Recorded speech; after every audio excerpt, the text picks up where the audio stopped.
অনেকদিন পরে রান্নাঘরে এসেছি মাছ ভাজতে। এই দেখো কাতলা মাছ ছিল এটা। আমার হচ্ছে কি মামুনি বাড়ি বেড়াতে এসেছি, মামুনি বাড়িতে নেই।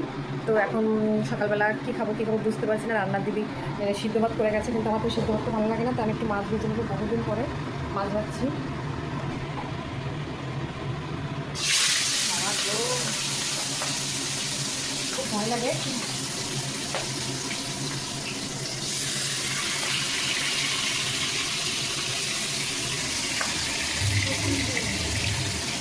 তো ভাবলাম তোমাদের সাথে একটু শেয়ার করি। চলো,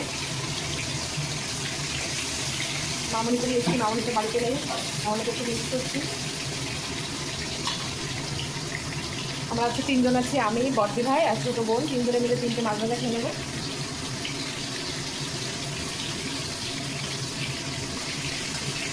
বহুদিন পরে মাছ ভাজছি, বহুদিন বাদে। তারপরে আছে মাছের একটা কাতলা মাছের যে তেলটা আসছে, সেই তেলটাও পরে ভেজে নেবো। ঠিক আছে বন্ধুরা।